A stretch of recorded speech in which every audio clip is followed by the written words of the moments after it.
Hello, everybody!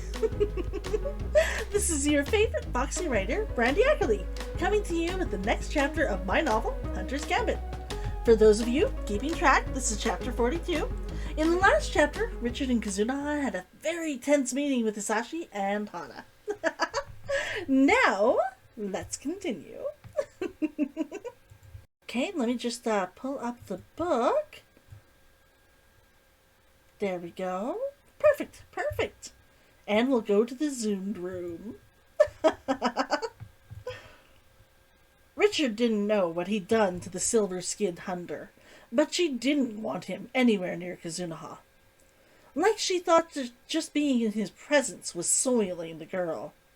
He would have reminded her that Kazunaha had been flowered well before he'd arrived, if he could have done it without sounding crude. If nothing else, it made her companion that much more compelling. She wasn't as attractive as Kazunaha, or even Hisashi for that matter, but she was intelligent, friendly, and not fever-ridden, making her better company than either of the other two at present. "So, what did it look like over there?" he asked her. "I was a bit too busy carrying Kazunaha to really appreciate the damage." "The mud flats are completely gone," Hana told him, sitting cross-legged in the dirt. She had short, toned legs that bulged against the fabric of her pants. "The cavern's lagoon that's there now is huge. By the end of summer, sand and silt will have started filling it up, I assume. We might have a little romantic waterfall there this time next year. Till it fills up and breaks loose into the sea again, that is." "More noodles?" "Yes, please," he said, passing her his bowl. Hisashi was glaring at him, as if she'd already judged him for everything that had happened. Richard shrugged and took the bowl back from Hana. It wasn't his fault, and he wasn't going to apologize as if it was. He'd be better served by finding out what Hisashi had against him. "It is like I said, the mast fell and the whole roof fell with it. What's the word when bridges do it? A capstone? Perhaps the mast area was that." "It is amazing, really. That area would have been just large enough for an entire underground dock. Can you imagine how much Dockmaster Kurtz would have paid for that information? He was looking for an area to grow into just last year." "He might still be able to," Richard said, tucking the information away. "They would just need to clear the mud off the cliffside and clear the wreckage." "Not until the hunters have looked into it," Hisashi said. The Eladar was definitely pissed. Richard was used to having women angry with him, but usually he knew why. Honestly, he just wished he knew so he could just talk to her and get the issue aired out. He'd seen a few of her kind in Giza, but he'd never gotten to talk to one, and he'd been hoping to have some of his curiosity abated. It looked like that wasn't likely. "We'd need more hunters to make it safe. Wooden walls could be constructed reasonably quickly, but stone would be better." "What monsters have you seen out here, Richard?" Hana asked. "We were attacked by a massive bird a day or so out. I got sliced up here and here." He pointed to his chest and his side. "Those things have killer claws." "Nothing else?" She was disappointed. "You saw the crab. The only other thing we saw out here that was even unusual was a white octopus. It stung Kazunaha's hands." Hisashi slammed her plate down. "You didn't tell us that before." Richard leaned away and then caught himself. He shrugged nonchalantly. "Didn't seem important, compared to her other injuries. Her hands are healing fine. They won't be a bother after another day or two." "With her climbing the mast? What if some of that gunk got in her hands?" Hisashi said. Even Hana looked frustrated. "Lay off, Hisashi. If it had, we would already be seeing the effect, considering how her leg looks." "She will recover," Hisashi said forcefully. "Of course she will," Hana said. "Deckard is the best healer Hidan's had in some time. If he can't fix her up, then nobody can. Richard, you said you could take a shift watching tonight, right?" He relaxed a little. She was overly worried about Kazunaha. He could understand that worry, having it himself. Fortunately, he agreed with Hana's assessment of Deckard's skills. They would have to watch her, but the healer would know what to do as soon as they got her to him. She would be all right. If I could take the third shift, that would be best. I had to watch our camp all by myself last night. Poor boy. You need a full night's sleep before you can take one of the watches? They were right back where they started. Then he noticed Hana's inviting smile and her gaze running up and down his body. I would as well, Isashi, Hana said. I'll settle this. Richard, you'll take last watch, and I'll take the middle one. If you're up for it, we can have some private time before I tuck you in. Tired as he was always awake enough for a willing woman. The gods knew you slept better if you'd finished off all your business before you crawled under the sheets. Isashi flushed. What? Are you going to... with him? Now? Hana rolled her eyes. It's just his sex, Isashi. Relax. We know nothing about him, Isashi said, darkly glaring at him again.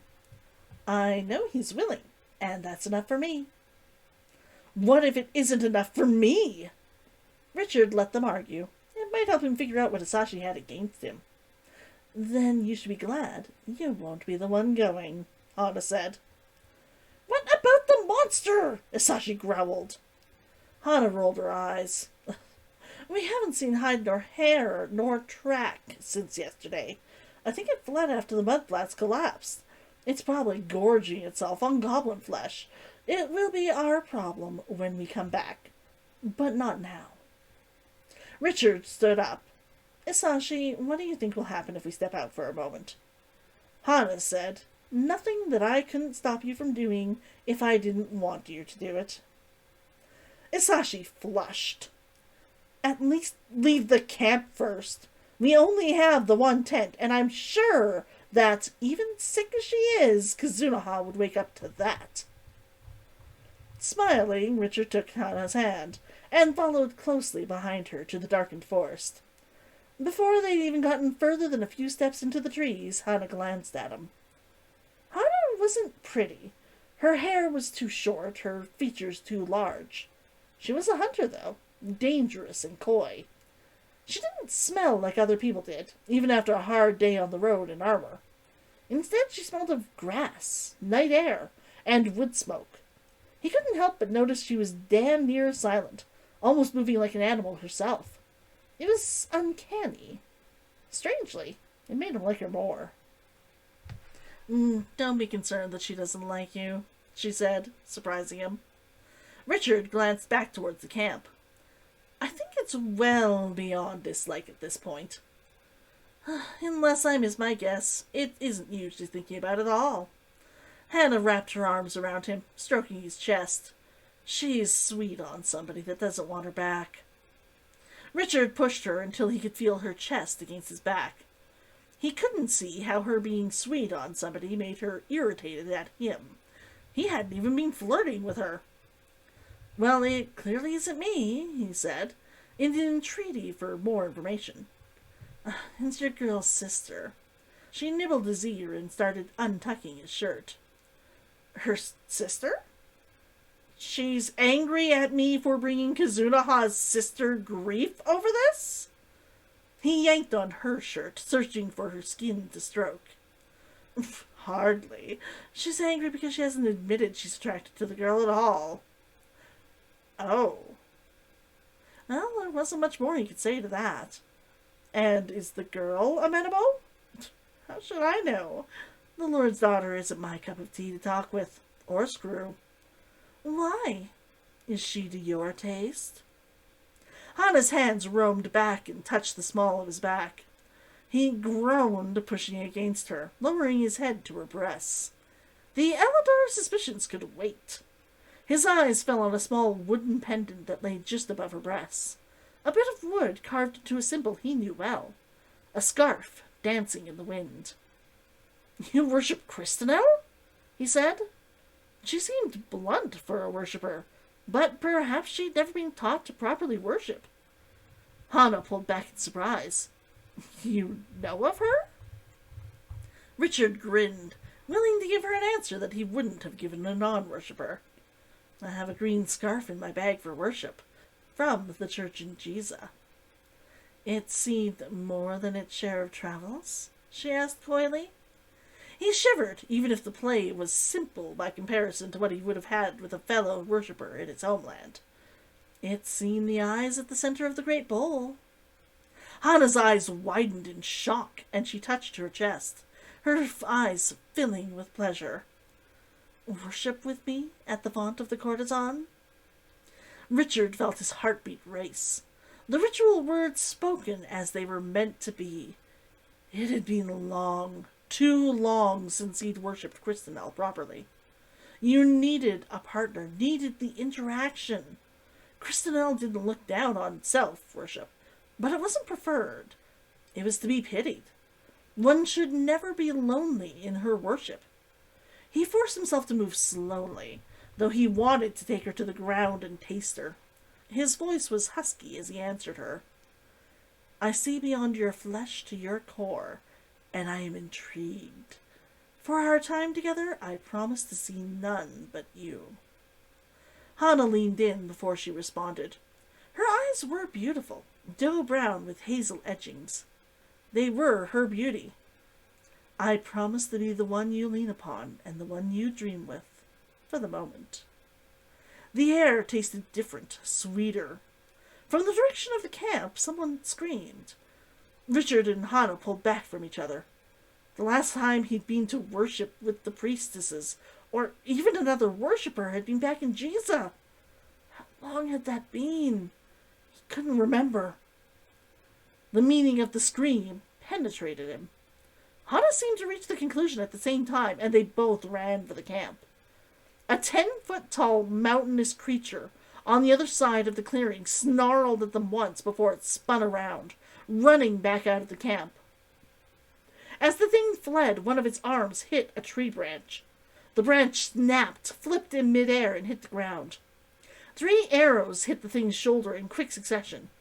It didn't even slow down. Within moments it was lost in the trees. What in hell's was that? Richard said, trying to pull in more air. Hana had strung her bow, but the creature was gone. Not even the sound of it moving through brush remained. I don't know. It came in the clearing after you both left, Isashi growled. She strode over to where they'd first seen the creature. She kicked at the dirt and picked up a shattered arrow. I can tell you it has a tough hide. Hana narrowed her eyes and ran over to Isashi. Cold iron, then? Isashi nodded, but Hana was already moving towards the trees where the creature had gone. She bent low and swore. I was certain the creature was gone. We didn't see it following us today, and I was looking. Richard moved toward them, keeping his eyes on the forest. He touched his favorite blade, a long knife, closer to a machete than one of the thin daggers they preferred on this side of the bowl. It was a comfort. She was looking over a massive footprint that seemed to waver and disappear before his eyes. Why would it come after us at all? Richard asked. Damn good question. It seems to be hunting for humans, not just looking for new territory. Hana stood and stomped on the fading print. The situation is far worse than that, Isashi broke in. It came as soon as you two left. It was waiting for its chance. It's watching the camp, then. Hana looked annoyed.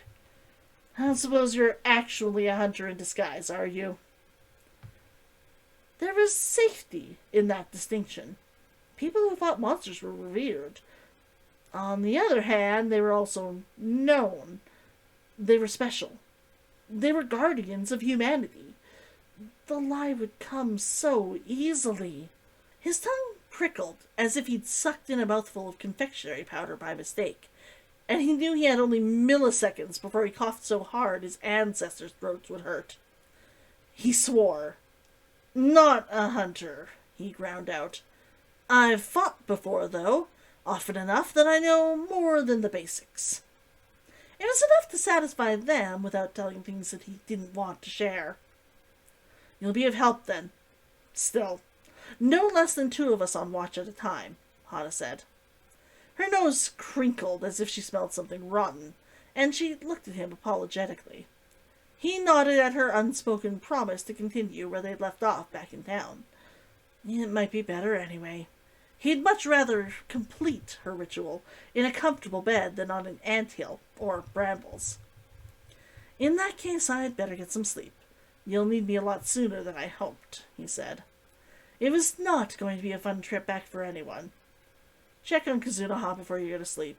She nearly woke up just before the creature rumbled into camp. If her wound is still leaking, we may need to clean it up and wrap it again during the night. Richard nodded, crawling into the low tent. If Kazunoha had been waking up, she was sound asleep now. Her leg was warm, but her bandages still looked fresh. Good enough. He tucked in on the other side of the tent. There was only enough room for two, but it didn't look like they would be having company, even if they had both been conscious enough to agree. It was going to be a long enough night, without his libido making it longer. Ah! And that's it. Let me just put the book down. Exciting, no? Our crew, except for Kazunoha, have finally seen the creature hunting the lands around Hidan, if only in the shadows. How much trouble do you think it's going to cause our heroes? Let me know in the comments, and if you've made it this far, please help me out by hitting that like button, or maybe subscribing if you aren't already. Otherwise, I will see you all during my live stream, or when we meet to read chapter 43 next week, alright? Bye! See you then!